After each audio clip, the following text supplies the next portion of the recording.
alternate 89. Yay, Leah comes up.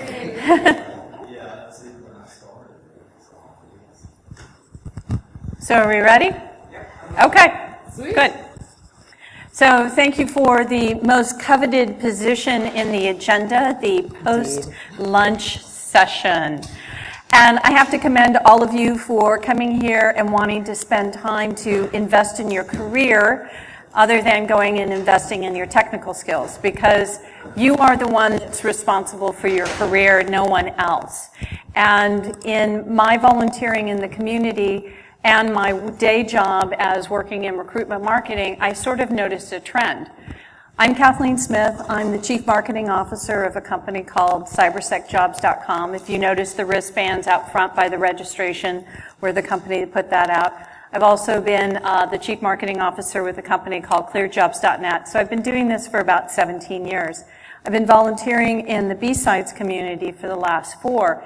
But I noticed a trend. I noticed that a lot of people were giving of their time, giving of their intellectual property, giving of their very finite resources to the community. The BSides community and all the Kong communities are very passionate about giving back to their communities, but they were not looking at this through the lens of career development. And I found it very interesting that any time that you volunteer for any of the cons, if you're part of management, if you're part of fundraising, if you're presenting, you're part of competitions, you're gaining valuable skills and you're also gaining valuable network connections.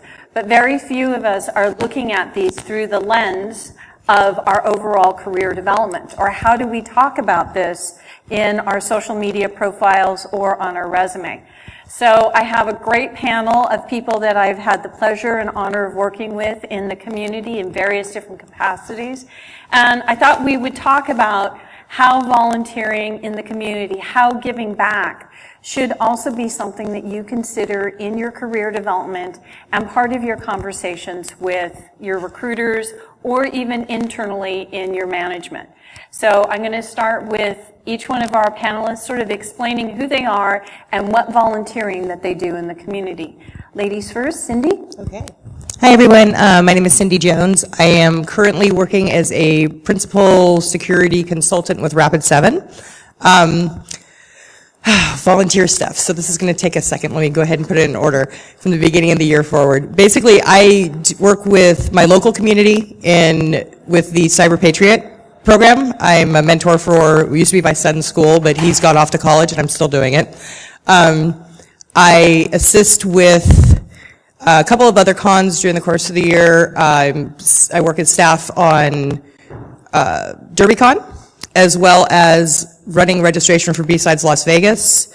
I have been gooning at DEF CON for about 8 years now, working with workshops over there. Prior to that, you might have seen me if you've been to DEF CON and bought a t-shirt. I did about 6 years of working in the swag booth, so that was exhausting, but nonetheless rewarding. Other areas where I volunteer, my Rapid7 does a lot in the community, so I do a lot of speaking engagements. I'm out doing lunch and learns and things like that as part of my day job, but it's also pretty much on a volunteer basis where they said, who wants to do this? And I raised my hand because that's what I do. Hi everyone, I'm Meghan Whoo. I've been in the community for about 10 or 11 years now. I do a lot of presenting. Other than that, I ran the BSides Las Vegas Proving Ground track for 5 years with my co-chair, Security Moe. And what we did was we paired first-time presenters with established speakers, so that way they had somebody to walk through the process with them for the first time. Other than that, I've been the department lead for workshops at DEF CON for the past 3 years. and then just volunteering for that for 4 or 5 years since the year after it first started. And DEF CON China. I run workshops for DEF CON China, which is in a couple of weeks, so that's fun. And then also, Cindy left out, we're both on the review panel for DEF CON workshops. And I'm also on the CFP review panel for Black Hat in the community track.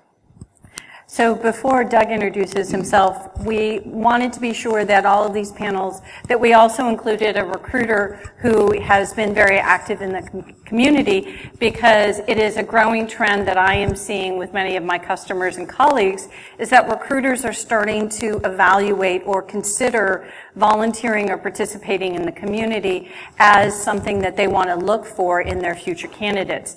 And Doug has been doing that for several years. So throughout our conversation, we're going to be talking about what Cindy and Meghan do within the community, but how Doug would be reviewing that from a recruiter standpoint. So Doug? I am Doug Monroe. I am Director of Talent Acquisition for MAG Aerospace. That is brand new. Up till 2 weeks ago, I was Director of Talent Acquisition for Coalfire, which is a pure play cybersecurity services firm. I've been recruiting in some form or fashion for cyber probably 15 years. In terms of my own community involvement, I volunteer at BSides DC.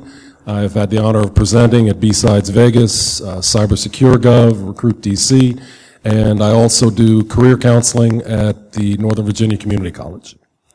So in my own volunteering, I'm the founder and director of a group called Recruit DC, which is the largest group of recruiters in the Washington, D.C. area. I'm on staff volunteering with Cindy and Meghan at BSides Las Vegas. I'm also the career track director for 8 BSides nationwide. That's in addition to volunteering within the farmers market community in my own community. So I wanted each one of the volunteers, panelists, to talk about when you are evaluating a new volunteer opportunity, when someone comes and says, Cindy, I want you to do this, or Meghan, I want you to do this. How do you evaluate the volunteer, or do you just jump in? So, what you used to do and what you do now. okay, so what I used to do was like, yeah, when is it? Let me put it on my calendar. Now I say, yeah, that sounds really interesting. When is it? And I look at my calendar. I would commit, I used to run BSides San Antonio, which we ended up with about 300 people by the time I was done. I did it for 3 years, and I was doing it solo. And then we'll get into details behind why I stopped doing it later. But it was just like, you should do this, you should do this. And so I would be like, yes, I should do this. And I was listening to everybody else, and I wasn't listening to myself, and I wasn't really gauging necessarily the best way to make that decision, whether it should be something that I should be a part of or not. So my criteria now is how it's going to fit into the overall scheme of things, if it will conflict with any other obligations I've made. I'm doing it with a little bit more, I don't know. Strategy? Yeah, it is becoming a little bit more strategic. There are some things that I won't give up. I won't stop gooning for DEF CON probably until I get that darn elusive gold badge, which is at that 10-year mark. So I've only got 2 years left of that, and then I'll probably continue to do it. BSides Las Vegas, I've been there since year 2, been involved with that. So it's kind of, they're kind of my babies in a way. It's really, yeah, it's hard to say no. Meghan? So kind of similar, so a little bit different from Cindy. I didn't have that external voice of people saying, oh, you should do this, you should do this. After my first DEF CON, which was DEF CON 14 or 15, many a year ago, it feels like, I fell so head over heels in love with the community that I just kind of dove head first, where can I go? What can I do? What can I do? Let me do something. And then people were like, oh, she actually does what she says she's going to do. Let's give her more responsibility. So don't do that. Don't let people know that you're good at something or competent at something, because then you'll end up like Adrian in the back there who has to go to all the conferences and record. Good job. Which we really appreciate him doing. So yeah, I would just kind of accept everything that came down my path because I was so excited and I loved seeing my friends and meeting new people and just being involved with everything. And then I realized, oh, this is really exhausting and work doesn't want to pay for all this time off or for every single B-sides or every single thing. So, especially my first job in the field, they didn't have a presence in the community. So I had to be very picky about where I could spend my time and spend my volunteer time. And then I moved to Rapid 7, and they were really big on community involvement. And then now I'm at Urbane, and they're also really big in community involvement. They're volunteering for DEF CON and stuff too. They sponsor a lot of cons. So I just try to think of, okay, how can I have the most impact with the limited amount of time that I have? That's kind of how I approach it.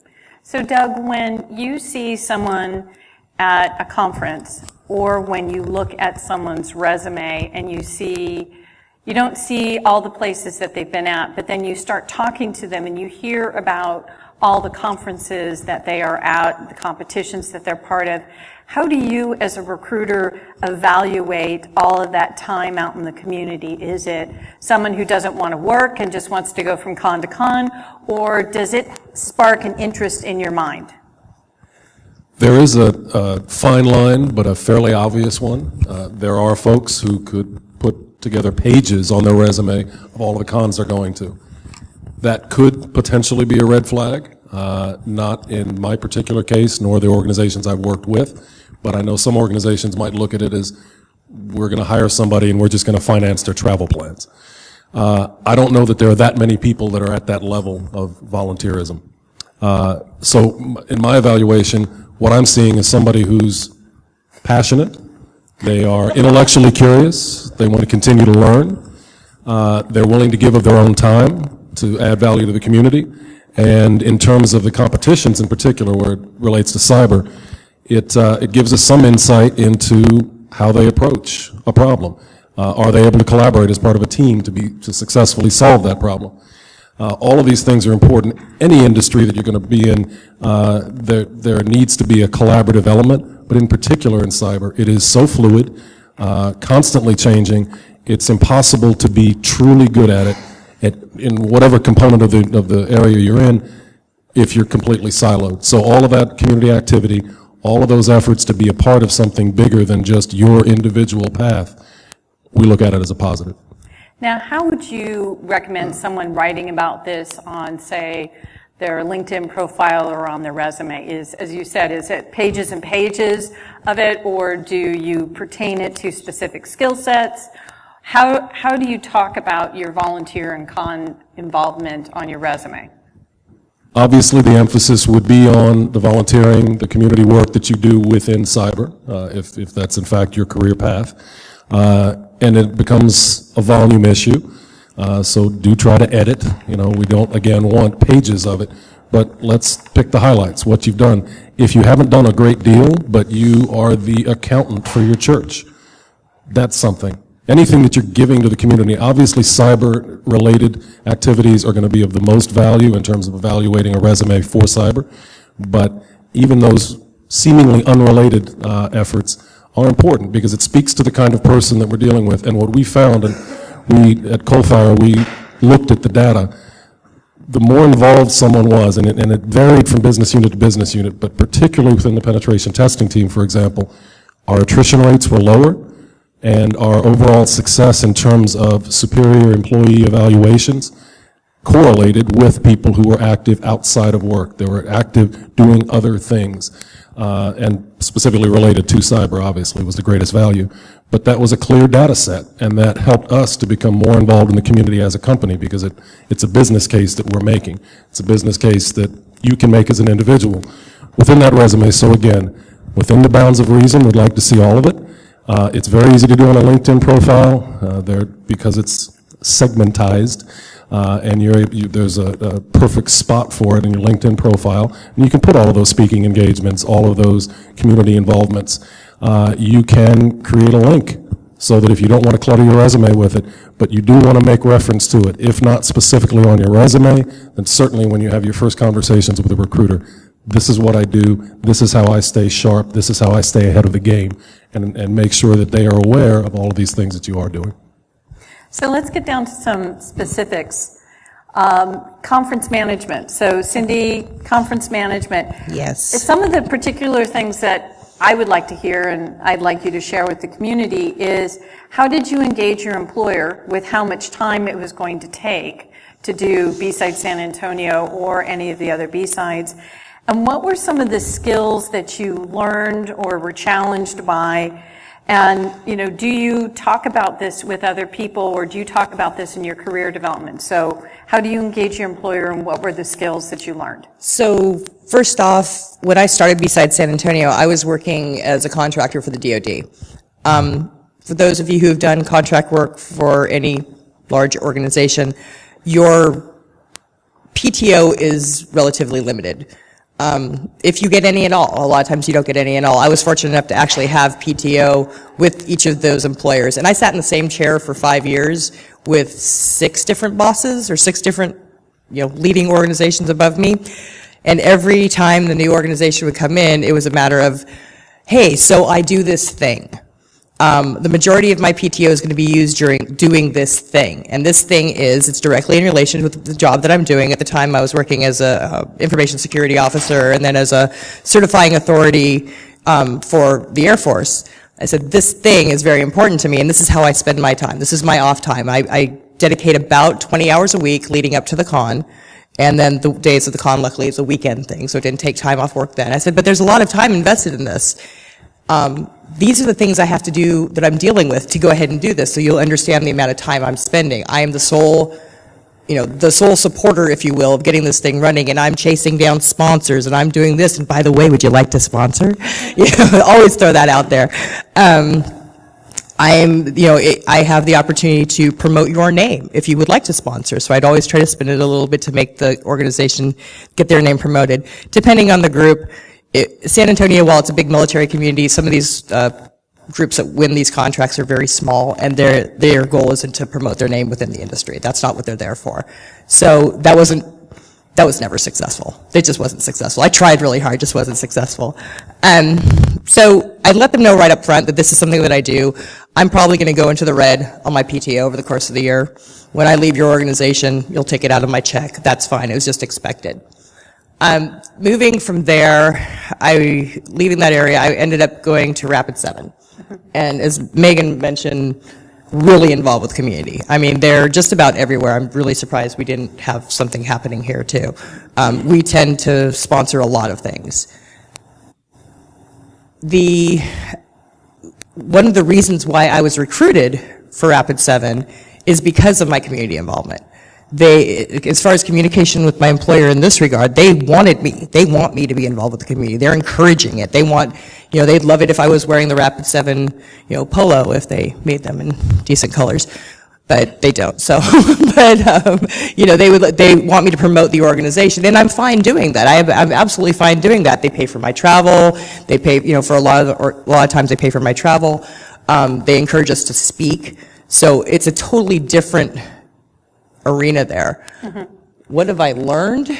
So, you obviously you have a fiscal budget that you're working with. Right. You have teams that you manage. I mean, these were not things that you had during your regular day-to-day work. How did you use your experience as managing conference management into your day-to-day work? So I think I've become, I'm a horrible delegator. So when I said I ran BSides San Antonio solo, it was because of the first year having not the best experience attempting to delegate. So I learned I've become much more skilled in that arena now. I'm like, you want to take this on? Yes, let me help you take this on. Here are the tools to take this on. So that's something that's really been beneficial. As far as managing a budget, I'm grateful to say that I don't have to do that in my day job. But it is something that I had to be very concerned with when we were looking at, I don't know if you guys are aware what goes on behind the scenes of a BSides event, but you're working on a shoestring budget. Every penny you get is coming from sponsors, and you're just hoping to be able to cover the bills. I was, knock on wood, that I never had to pull money out of my pocket. I would always come in right at my budget, and I was dealing with $10,000 of other people's money.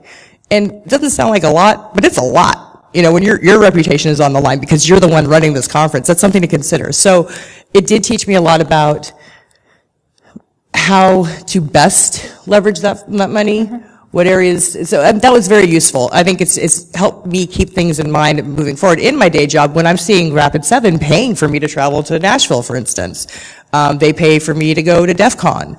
They pay for me, and they're doing this, and I'm like, it makes me appreciate it more. So one thing to think about, you may be an individual contributor, and you may be saying, okay, I want to sit in the big chair. I want to become a manager. But you don't know if that is an experience that you're really going to enjoy, or are you good at delegating, or are you good at seeing the big picture and also all of the details. Really look at volunteering at a conference and start seeing what goes on behind the scenes. Because as Cindy says, each one of these conferences are put on by volunteers. Not everyone has an MBA in management. Not everyone understands how to, inspire volunteers. I always explain to people, they say, oh, volunteering is so easy and working in nonprofits is so easy. Getting volunteers to do what they have to do so that you have a successful con and you're not paying them, and there is no demerits you can give them for not showing up. There are several people who didn't show up this morning to do their shifts. Do you know what it's like being a manager to not have your people show up? So understanding that behind the scenes management mentality is something that you learn those skills being part of a con, but then at the same time, it gives you an opportunity to look into the life of being a manager, and you can say, is this something I want to do? Because a lot of us sit there and say, I want to be a manager because I want to get the big money and I want to get the corner office and I want to get the prestige, and not seeing all of the stress that goes on behind that. So competitions. We unfortunately had a fourth panelist who was really big in competitions, but she got a new job and had to go into training this week. So what I would like to say about competitions is it is really great to do competitions. However, please look at them as a work experience opportunity. Many students or people who are looking to transition from one career to the next saying, I don't have that work experience. At the same time, if you're at a competition, you're working with people that you've never worked with before. You're working on a challenge or an obstacle. You have limited resources, and you all have to do it in a specific time frame. To me, that sounds very similar to every single work experience that I've ever had to go through. So please look at being part of competitions as not only, hey, getting on the leaderboard, but it is also an opportunity to try out specific technical skills. It is also a way to work on your communication skills, because we all have communication skills challenges. We think that everyone understands us, but when you're in a stressful situation and you're trying to get your point across, being able to speak with very clear words and being able to engage your audience is very important. So anytime that you're looking at a competition, sit down after the competition. I know you want to go have a beer and you want to high five your teammates because you won. Sit down and write, what was the challenge? What were your resources? What did you fail at? And what were you really successful at? And use the competitions as a way to build your experience. Now, Doug, I know that you have looked at people who have been part of competitions. How do you look at competitions in recruiting? Right along the lines of what you said, it's the experience. Now, it's great if you've won every contest you've been a part of, but we have technical experts. I am not one. I'm a recruiter. I like to tell my wife, if you take me to a dinner party, I'm the most technical person at the table, but put me in a room full of practitioners, I'm just a kid at the kids' table at Thanksgiving. But we have people who can drill down into your specific piece within that competition. So maybe you came in 10th, but you did something really unique and interesting within your component piece. Those same skills that Kathleen was alluding to, the ability to be a part of a team, to, in some cases, take over leadership. I'm interested in the details. Did someone drop out, as often happens? You start out with 3 or 4 people on a team, and suddenly somebody has to leave, and you have to take on an additional burden. How did you handle that? All of those things are vital, and we will drill into it to find out specifically what was your role, and to the very questions that Kathleen is alluding to again, where after the competition, I'm going to ask you, what did you learn? What was the best part of it? What was the worst part of it? Where do you think you could have done better? All of that's important to us because, again, it is a very collaborative industry, and being competitive, wanting to win, that's fantastic, but it's most important to want to continue learning. And again, those are the characteristics that have led to the most successful outcomes for us as a company. So the other thing to know about competitions is you're sitting across the table from someone you've never met. But at the end of the day, you've realized that you've really enjoyed working with that person. You have just had a really great, engaging networking opportunity. Rather than just high-fiving and going and having a beer, you might want to ask where that person works. Because the number one way you're going to find a job is through employee referral. It's going to be through networking. So looking at competitions as a way to build your network. If there was someone that you sat across the table from and you really didn't like working with them, you might want to find out where they work so that you don't go and apply for that company the next morning. But at the same time, you might also want to look at, there were like 6 or 7 people here who were all from one company. That might be a company that you might want to look at. And also realizing that all of these questions that we're bringing up, you're going to want to have those as part of any of your interviews, because you're going to want to know, I'm a community involved person. I am someone who enjoys going out, learning best practices, learning new skills, giving back to my community. You might want to ask those questions during an interview, because if you go start working for a company that's going to see that as playtime and not work time, you have already identified a culture that you not want to work with. I mean, you've just heard everyone here say, I work with a company who really sees value out of community involvement. And, some people say, oh yeah, we do a blood drive once a year. Okay, well, that's great, but what else do you do? Well, we collect coats at the winter. Okay, what about, do you pay for people to go and speak? Do you pay for people to be part of cons? And it's interesting what you'll see as people who value it and people who don't value it. You also have to understand that you have a role in your job search. You have to be responsible to educating the person on the other side of the phone who is a recruiter. If they don't see what the value is in being part of the cons, being part of the communities, rather than saying, ugh, I don't want to be part of this community, I don't want to be part of this company, you might want to take a few moments and explain to them how important this is. If you're trying to, build your brand within cybersecurity, you as a company might want to consider being part of this. So Megan, you've done a lot of presenting. You've gone and, Sorry, I was like, oh, Loki, yeah. Loki. No one's had fun with my pictures. I mean, you don't know how much time I took finding these images? Wow. Yeah, we were having more fun with my antivirus update. Okay, yeah, that's fun. So presenting. A lot of people think that it's a very easy process. You just know a few people who are part of the con, you throw a presentation together, and you talk, and that's it. I wish. Megan, share with us what you have to go through or have had to go through to present at a con. You've presented at a lot of them. And then let's talk about when you share it with your employer that you're going to be speaking and when you don't. All right. So usually what I do is, okay, let me back up. The first time I presented, it was after my first DEF CON, and like I said, I really fell in love with the community. I loved learning from other people, and then I kind of tripped on the topic I was going to speak on, and then I dove into my research. I actually had my entire outline and half of my slides already written when I submitted the CFP. Didn't know anybody. Nobody really knew me at that time. And then I got accepted. My first talk was at DEF CON 16, and it was really cool. And then oh my God, I got accepted to DEF CON feeling hit. And, you put in a lot of time. I think I put on an average of 8 to 10 hours a week for a couple of months. And then right before the conference, every day, just going over my talk constantly, over and over again, having people listen to it, make sure that I wasn't forgetting anything, having them ask me questions so I made sure I had answers in case the audience asked me. And then you get on stage and half of that flies out the window. So you have to be ready for that, right? So a lot of it is coping mechanisms, learning what your presentation style is, what makes you the most comfortable, what freaks you out, and what to do about it.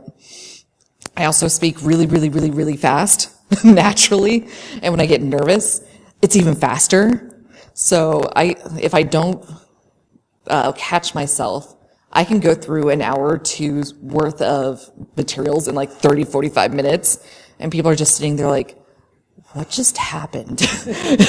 So that's really helpful, just kind of relaxing, finding your pace, making sure people understand what you're saying. And I was able to take that into work because a lot of times, so I've known that I wanted to get into InfoSec kind of since I was like 13, 14. So I'm kind of an outlier, right? And then I, got my first job in InfoSec when I was like 23, 24. So they saw that passion, saw me volunteering in the community, presenting a lot, and that really helped get me hired because folks in the community saw me pop up everywhere and I just wouldn't go away. They're like, can you stop? No, hi, we're friends now. You're stuck with me. And also being as young as I was when I first started and having to deal with folks who were a lot older than me and in senior positions, presenting helped give me that confidence to speak with them in an authoritative way and say, I know my stuff. You're going to show me the respect that I deserve because I know more about this topic than you do, but without being a jerk about it. So walk us through the mechanics of, BSides Nashville put out, hey, our call for proposals came through. What are the mechanics behind submitting a talk? From the submitter side? Okay, so when you see a CFP that you want to submit to, you have to have that idea.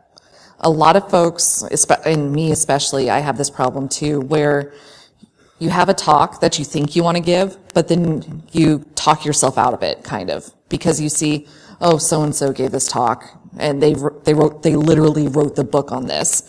I have nothing to add. So we end up not submitting a lot of times, and that's not good because everybody has their own perspective to give. We all have our own experiences that's going to be different than somebody else's.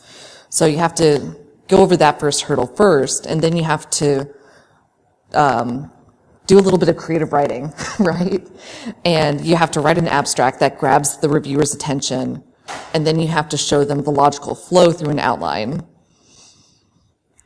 Yeah, it's interesting because a lot of people think that all they have to do is put together sort of a paragraph and submit it into the CFP and that's it.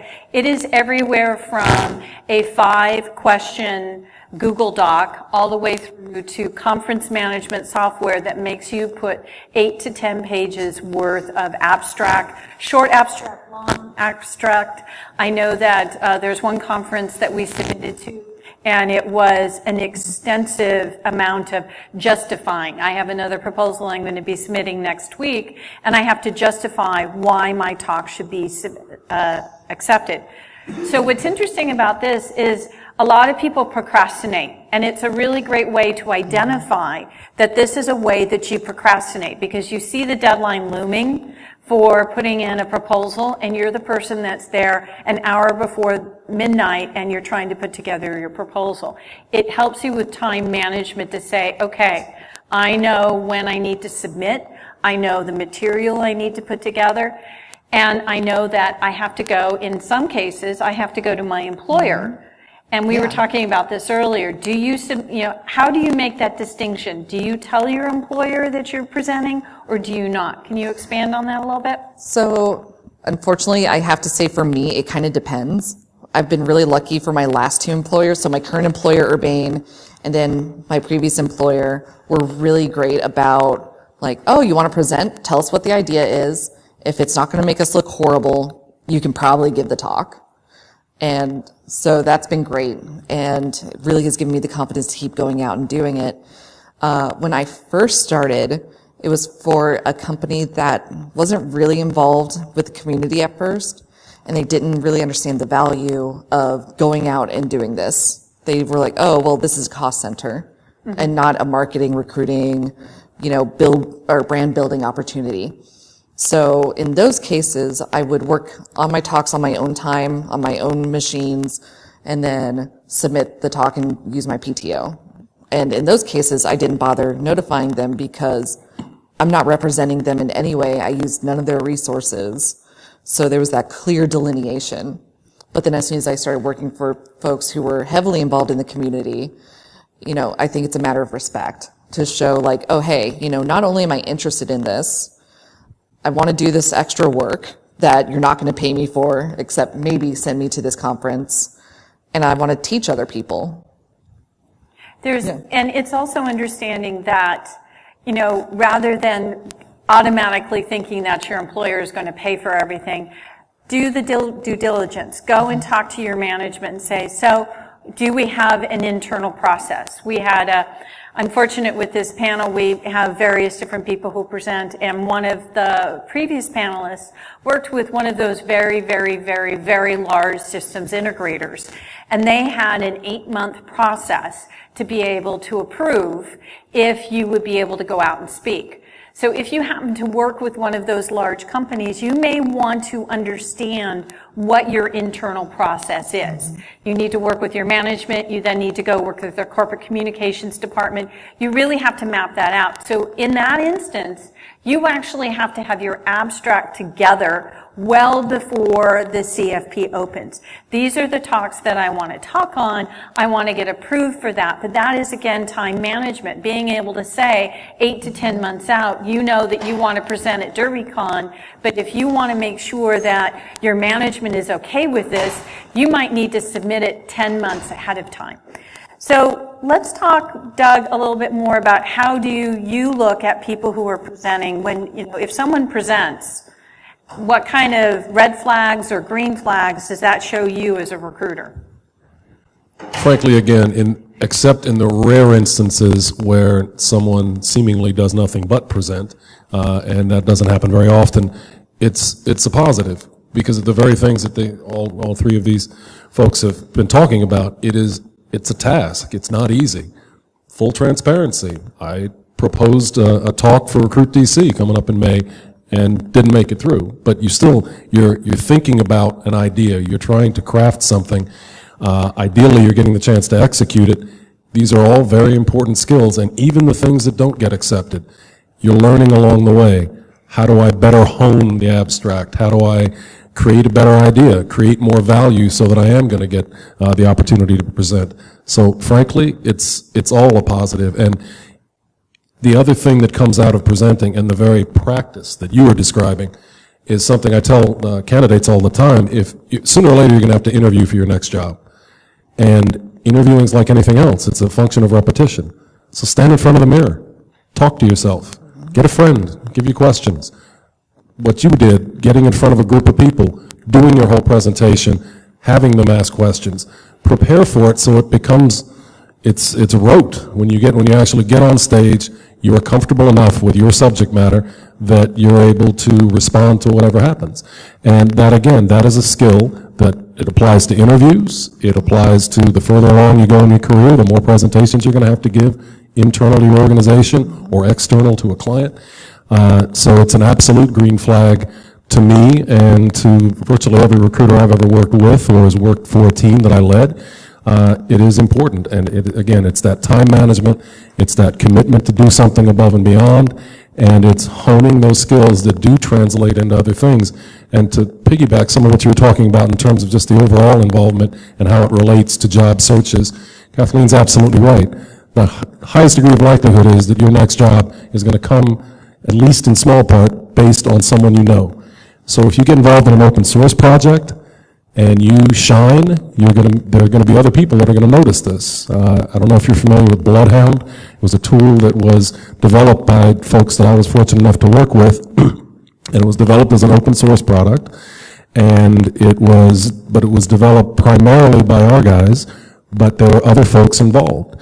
And there was a point in time where our penetration testing team had literally zero turnover for 15 months, and the external recruiting that I and my team had to do was minimal because they were so active in the community. They're identifying people. By the time we talk to them, they're almost pre-hired.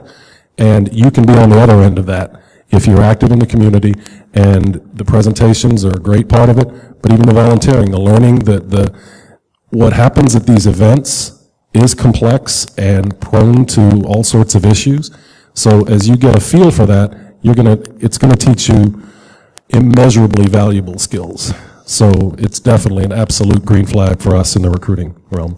And so actually I want to build on something real quick is we get rejected by like 2-3 times more then we get accepted to conferences.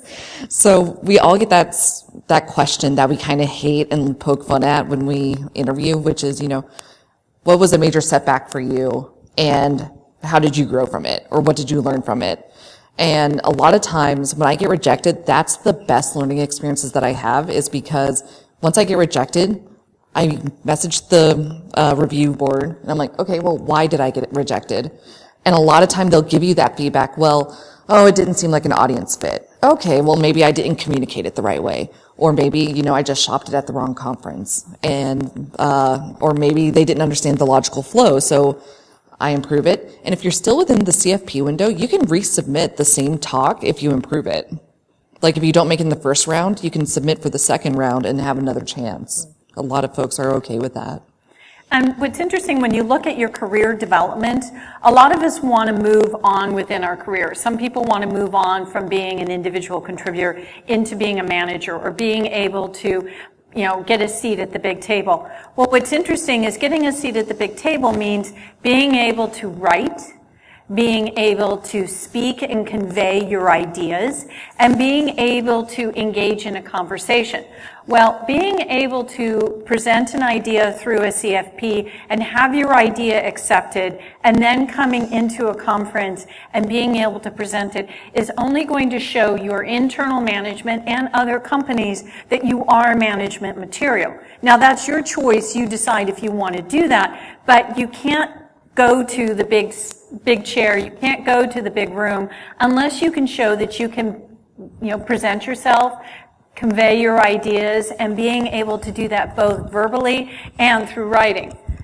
Yes? We were playing tug of war with the mic for a second. Went for it. I was like, no. Ladies, I'm actually going to turn it over to Doug now. Doug, one of the reasons why we want to have this conversation is we want to also educate recruiters, because this is part of the mission of why I've been out in the community a lot, is engaging both recruiters and candidates so we have better conversations about what happens in the community. And you were sharing earlier a really great example of what you did at one of your previous employers as far as point system for community involvement and presenting in competitions. Can you share that story? Yes, it evolved over time, and I would say that in terms of the audience, if you are a current employer and you may be interested in trying something like this, if you're in a company that doesn't operate this way, it's something you can present to management. But what we did, well, ultimately we had a very strong working relationship with all of our business units. And we had, over time, I would literally buy time from subject matter experts. And for 5 hours a week, they were mine to recruit. And we would coach them up on some Boolean search strings. We'd give them some idea on how to approach. But we were able to affect some very positive results in terms of recruiting by, instead of having, hey, I'm a recruiter, I'm sending you spam emails, we have an actual practitioner reaching out to candidates. It evolved over time with our work with the management of those teams that we wanted to incentivize the kind of behaviors that we had already determined did realize success within our organization. So within a bonus plan, we had the standard metrics of utilization, company performance, business unit performance, but we factored in MBOs, and specifically MBOs that were related to community involvement. And it was a point system. You got 5 points for attending an event. You got 10 points for creating a presentation, even if it was turned down. Now, obviously, you would channel this through the team so that they could see the product that you were producing, but hey, right there, before you even submit, they're going to lend a hand. They're going to perhaps help you hone that presentation. But so, and I may be mixing up the numbers we had attached, but so 10 points for making an attempt at a presentation, 20 points for actually presenting, 15 points for volunteering, specific volunteering like so many folks are doing here today. And that became a component of the bonus plan. Now, ideally, we weren't the kind of people that would do it anyway, but we wanted to make, by incentivizing it, it spoke to the culture we were trying to create. It is important to us that you go out in the community, that you give back, that you help the next generation of cybersecurity warriors, all of those things. And it was very successful in creating not only the tangible results of the kind of folks that we hired and them being rewarded for the behaviors, but it was creating that culture that we want you. The most successful recruiting that I've ever been able to be a part of has been absolutely everyone in the company being a recruiter.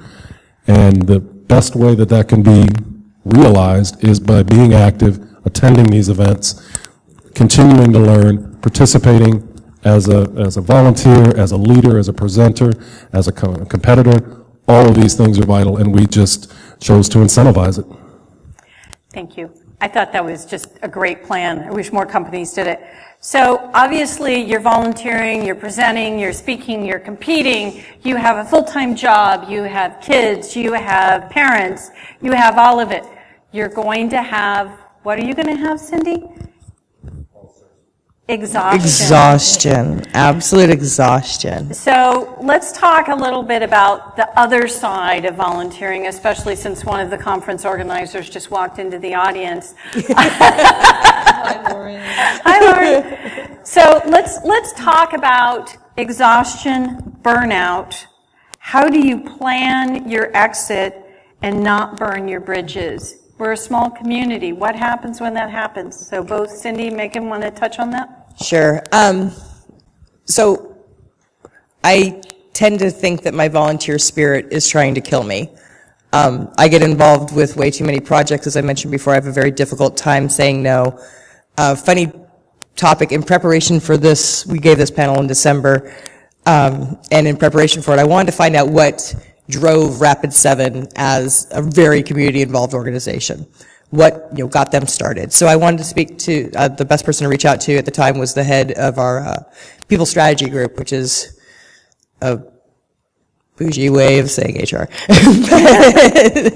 But yeah, so I was speaking with the leader of our People Strategy Group, and I said, so what got us into this and everything else? And she starts telling me how we got involved with the community, and the basic end result is because of Metasploit, right? We purchased Metasploit, and it's all community-based, so yes, that's how we got involved with the community. I'm like, that's really great. And I said, so, I'm very involved with various aspects of the community, and I find myself coming to a point where I'm stretched way too thin. So do we have any resources internally that could help manage that and help me manage that and learn some skills to where I'm not always saying yes, to where I'm picking and choosing my volunteer experiences a little bit more precisely. And she's like, Cindy, we don't, but it sounds like something we should really get into. I mean, we have a lot of people here who are really involved with the community. Would you be interested in leading that effort? Sure. So once again, my volunteer spirit is trying to kill me. But as far as burning out, I've only separated myself from the running of BSides San Antonio. I ran it for 3 years, basically solo. The last year, I brought the person who ended up succeeding me. He helped as much as I was willing to let go of. That wasn't a lot, but he was there with me while I was struggling through all this stuff. So if nothing else, I had a sounding board, which I hadn't had in previous years. He was well aware about a year ahead of time. I said, I'm doing this for 3 years.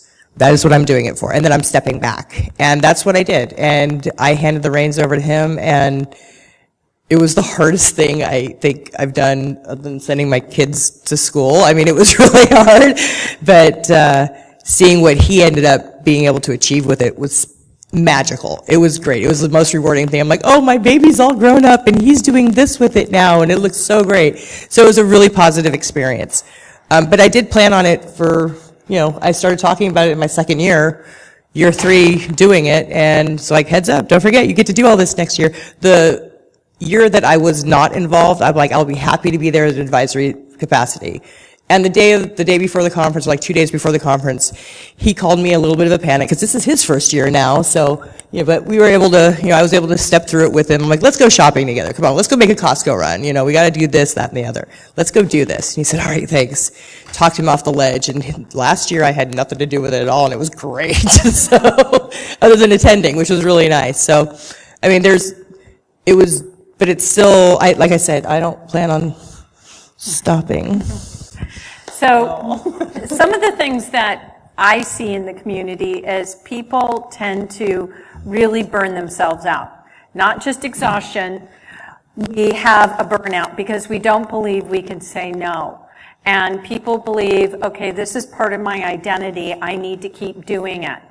And the challenge is that once you reach, or even before you reach the burnout process, you start hating what you're doing. And that is only going to be a negative feedback loop back on you to say, I don't really want to do this anymore. So realizing that that is something you do and understanding those signals, those also happen in our career. We keep doing something until we start hating it, and then we end up burning that bridge. We end up going, okay, Friday, I'm out of here. And then Monday you're like, why did I do that? So realizing that within the volunteer management, saying yes all the time, we do this also in our career, understanding how to manage that, understanding that, as Cindy said, 3 years out, you're going to be able to say, okay, I need to start building my succession plan. The same thing happens when you're in a career and you say, you know what, I'm not going to want to do this in another 2 years. I'm not going to want to do this in another year. I need to start planning now. I can't tell you how many times I get an email or a tweet or a massive phone call that said, I just left my job, get me another one. I'm like, okay, one, it's not my responsibility to get you a job. That's your responsibility. And if you're just thinking about it now and you have to pay your bills on Monday, that's bad on you. You don't know how to manage your career. So Megan, really, we were talking earlier about your activities within the community, and if you decide not to show up, if you decide to be a complete jerk, what happens when people are not professional in a volunteer capacity? So, as most of us know, the community and the industry are both pretty small, right? A lot of us go to enough of these events where we see the same folks, or, you know, if you see someone new, we'll pick them up and be like, oh, hey, let's grab a beer, you know, meet my friends. And then when you start volunteering and you're rude, or you flake for your shift, or you're consistently creating problems for the attendees or other organizers, that's going to get around. There have been a couple, actually 2 people that come to mind right away that have been consistently rude to attendees who I've had negative experiences with, who others have had negative experiences with. And now one of them is looking for work, and I'm like, I am not attaching my name to your reputation. No. You know, you have time management problems, interpersonal skill issues, and you just behave in an unprofessional manner, and I wouldn't recommend you. Yeah. So it's kind of an awkward thing, you know? So unfortunately, we're running out of time, and we're going to wrap up. One of my final points on this is, and when I'm serving on boards, I'm president of 2 boards right now, and when I recruit new people onto my board or new people into management, I say this is a professional environment, but this is also an environment where you get to sort of stretch your wings. This is where you get the opportunity to work on things that you don't get the opportunity to work on during your day-to-day job.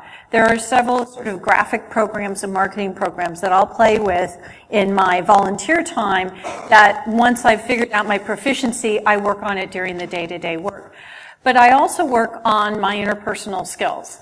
I'm most likely an introvert rather than an extrovert. On one of my boards, there was one person and we kept butting heads. No matter what we could do, we could not have a civil, sane conversation. And we were stuck together for 4 years. And what's interesting is that when you see 2 immovable forces hitting head to head, you keep doing it. What most of us tend to do is we keep banging heads, rather than stepping back and saying, okay, I need to learn for this. And I thought I was a person that really enjoyed learning, but I realized that I was having this same frustrating conversation with this same individual time and time again, until one day we were on the phone and I went, this person just wants to have their voice, and I keep interrupting them. And I didn't realize I was a person that interrupted other people. And it was an eye-opening experience to be able to step back, let that person have their say. And it really meant me biting my tongue. And then we were able to finally, after 4 years of working together, work over our issues, and move on to a successful relationship. So looking at volunteering as rather than you're going to be the bull in the china shop and do everything, Cindy, it is going to be the opportunity to go in and say, I can still learn something, and using that volunteer opportunity as still growing in my skills. Doug, any final thoughts, and then we'll go down the line? Yes, actually. This is an interesting panel. You have 3 overachievers, and then you've got me. I don't know if I'm comic relief or the balancing act, but all of what they've told you is obviously great information, and you may be someone who has the potential and the opportunity and the drive to be as active as they are. But I wouldn't want anybody to leave the room thinking that you have to be at that level and that you're going to invariably run into these highly stressful decisions that you're going to have to make. If you're not able to make that sort of a commitment, be realistic about it, as they've already counseled you. Evaluate the opportunities thoroughly and make sure you can give the time and be professional in your volunteerism. But if you can only do a couple of things a year, if you're not ready to present, just get involved. It doesn't have to be, you don't have to be the SME, the thought leader who's running around the country telling everybody what they know. You can just be you doing anything. And that's going to be a positive. It's going to be a positive in your career. It's going to be a growth opportunity for you professionally. And frankly, it just feels good. When I do these career sessions at Northern Virginia Community College, frankly, none of them are in cyber. The likelihood of me ever getting any of those people to work for a company I work for is minimal, but they're sitting there trying to learn something, and if I have something that I can give them in terms of knowledge, it's going to give them a better opportunity to to reach the professional goals they have. It's a great investment of my time, and selfishly, I get a big kick out of it. So I would just caution that if you're intimidated by the idea of reaching out a little bit further, being a presenter, oh my God, do I have to do 12 events a year? You don't. Just start with what you're comfortable with, and chances are your comfort level will evolve over time. But however you do it, just do it. It's so rewarding in a spiritual sense, but it also has tangible benefits. It will get you a better job and a better career. Quickly, Megan and Cindy. 2.5 things. So, 1, recognize the signs of when you're starting to feel exhausted or burnt out, especially for folks who are over and high achievers like us, who are just like, oh, I have to present to at all of these conferences. Over time, you'll notice your quality start going down, and then you might, start burning bridges, and bad things happen. And then the 1.5 things kind of go hand in hand. The biggest thing that I've learned from participating in this community, and it's a little squishy and feely, but empathy and compassion, not just for other folks in the community and what other folks are going through, but also self-compassion. That it's really hard. We're really great at beating ourselves up in this community, especially when we get rejected from a conference or someone is slow to respond to us on Twitter. We're like, oh, well, they don't think I'm good enough, blah, blah, blah, blah, blah. Maybe I'm not. And we get stuck in this kind of cycle. So just kind of be aware of that and be a little bit, gentle with yourself. Cindy? So really quick, I've been attending security conferences since DEF CON 13 was my first con, or my first DEF CON. And for 5 years, I guess, I sat on those sidelines. I literally talked to nobody. I was terrified. I was flying in from Japan every year to go to it, and I'd stay in my hotel room. I watched most of the talks on the TV. At that time, it wasn't, or if it was available, when it became available. But other than that, I went to talks. I didn't go to parties. I did nothing. But I still was learning so much. And I'm sure you guys have all been to conferences. You're learning in every room you're sitting in, right? Whether it's just a tidbit or like a whole new concept, you're learning something. And for me, I always felt like myself as a taker. And I'm like, and that wonderful epiphany happened. I don't remember what the occasion was that caused it, but yeah, it was time to give back a little bit. So being able to give back just by volunteering a few hours of my time as a volunteer, not as an organizer, just I'll hand out t-shirts, I'll check somebody in at registration. That made me feel good. I was giving back a little bit to this community who was teaching me all this stuff for like, what, $80 at DEF CON? BSides events are typically almost free. So yeah, give back to these people who are working their butts off getting it done. because I was such an introvert when it came to the community, I didn't realize what I had to offer until I started doing that. Until I started speaking to people. And I tend to work registration because for whatever reason I've been dubbed registration goddess by somebody. I don't know why. But I end up seeing all the faces. And it forces me it's out of my comfort zone, definitely, but it's become my comfort zone.